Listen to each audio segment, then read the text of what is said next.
پاکستان میں اس شام کے 7، بھارت میں 7:30 اور یہاں ہمارے اسٹوڈیوز کی گھڑی میں صبح کے 9 بج رہے ہیں۔ وائس آف امریکہ واشنگٹن کی اردو سروس سے ہماری باقاعدہ نشریات کا آغاز ہوتا ہے۔ پہلے گھنٹے کے لیے میں ہوں آپ کا میزبان خالد حمید۔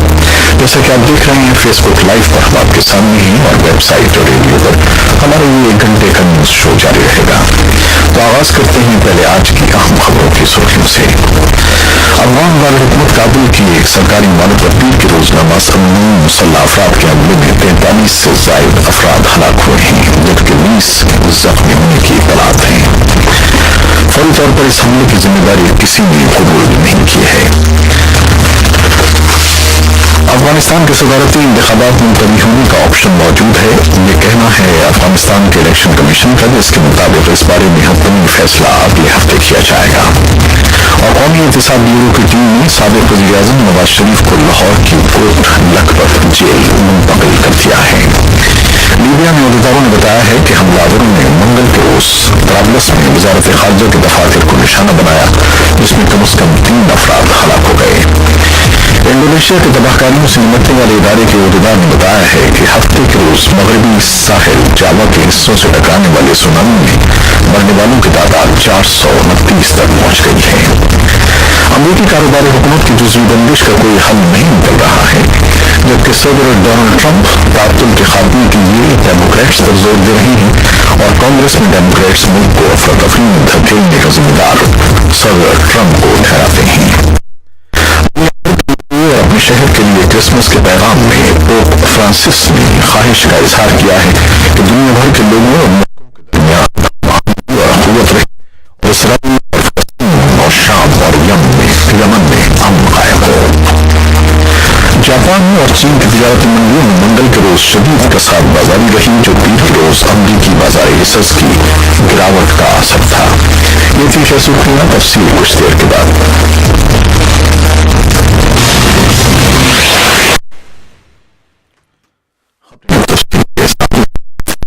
افغان دارالحکومت کابل کی ایک سرکاری عمارت پر پیر کے روز نامعلوم مسلح افراد نے حملہ کیا تھا، اس میں مرنے والوں کی تعداد 45 تک پہنچ گئی ہے جبکہ 20 افراد کے زخمی ہونے کی اطلاعات ہیں۔ افغان حکام کے مطابق ایک خودکش بم حملہ آور نے بارود سے بھری موٹر گاڑی عمارت سے ٹکرا دی، جس کے ساتھ ہی حملہ آور کے ساتھ ہی عمارت کے اندر داخل ہو گئے اور عمارت کے احاطے میں کئی سرکاری شعبوں کے دفاتر قائم ہیں۔ وزارت داخلہ کے ترجمان نجیب دانش نے کابل میں اخباری نمائندوں کو بتایا کہ حملہ آوروں اور مسلح افراد کے درمیان کئی گھنٹے تک مقابلہ جاری رہا۔ مقابلے میں حملہ آور بھی ہلاک کر دیے گئے، تاہم اب عمارت کو کلیئر کر دیا گیا ہے۔ فوری طور پر اس حملے کی ذمہ داری کسی نے قبول نہیں کی ہے۔ زخمی ہونے والوں میں ذکر اللہ بھی موجود تھے، انہوں نے بتایا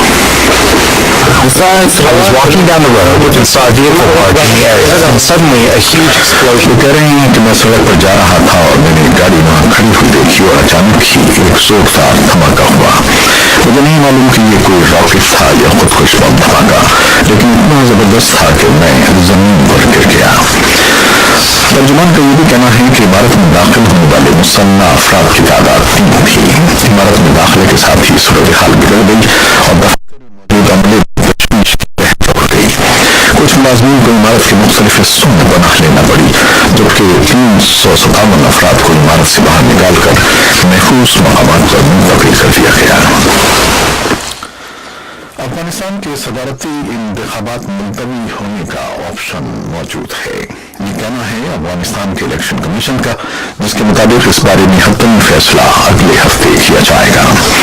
الیکشن کمیشن کے نائب ترجمان عبدالعزیز ابراہیم نے وائس آف امریکہ کی افغان سروس کو بتایا کہ کمیشن ابھی مختلف سیاسی جماعتوں اور سول سوسائٹی کی تنظیموں سے صلاح مشورے میں مصروف ہے، لیکن 2019 کے صدارتی انتخابات ملتوی کرنے پر غور کی وجہ یہ ہے کہ الیکشن کمیشن پارلیمانی انتخابات کی غلطیاں دہرانا نہیں چاہتا۔ قومی احتساب بیورو کی ٹیم نے سابق وزیر اعظم نواز شریف کو لاہور کی کوٹ لکھپت جیل منتقل کر دیا ہے۔ منگل کو نواز شریف کو راولپنڈی کے نور خان ایئر بیس سے خصوصی طیارے کے ذریعے لاہور لایا، جس کے بعد انہیں سخت سیکیورٹی کے حصار میں سینٹرل جیل کوٹ لکھپت منتقل کر دیا گیا۔ نواز شریف کی کوٹ لکھپت جیل منتقلی کے وقت مسلم لیگ نواز کے کارکنوں کی بڑی تعداد موجود تھی، البتہ کچھ کارکنوں نے نواز شریف کی گاڑی کو روکنے کی کوشش کی، جس پر پولیس نے انہیں منتشر کر دیا۔ اس بارے میں ایک تفصیلی رپورٹ بھی ہمارے پاس ہے جو کچھ دیر میں آپ کے لیے پیش کریں گے۔ سندھ کے ضلع سکھر کے گاؤں سلطان پور میں مقامی جرگے نے کمسن لڑکے پر ناجائز تعلقات یا کاروکاری کا الزام عائد کیا ہے اور جرمانے کے طور پر اس کی چچا کی کم عمر بیٹی کا نکاح بڑی عمر کے شخص سے کروا دیا ہے۔